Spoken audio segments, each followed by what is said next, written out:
All right, to bring you guys up on an update on project COVID-1953 on the engine, what I did.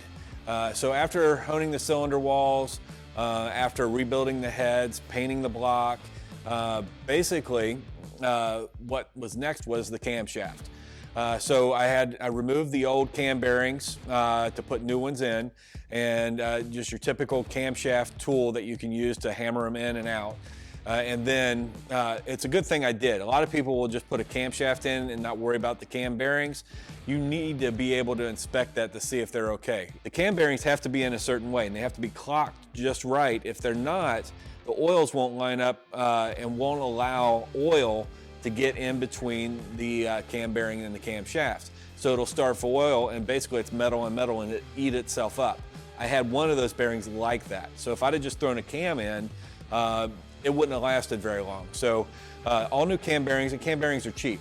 So new cam bearings, and then the camshaft itself is it's not an aggressive cam at all. I'm looking for low end torque, drivability, all that. It's a 466 lift, 298 duration.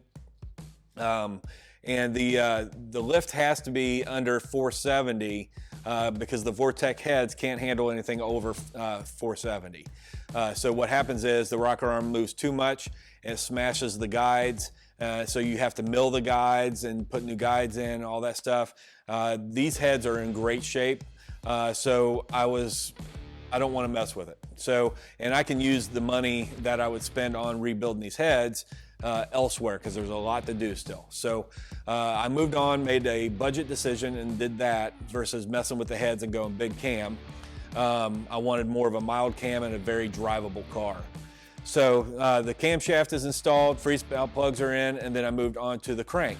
So the crank is straightforward, basically new main bearings in, and then dropped the crankshaft in, lubed everything up, and then put the main caps on and torqued them to specs.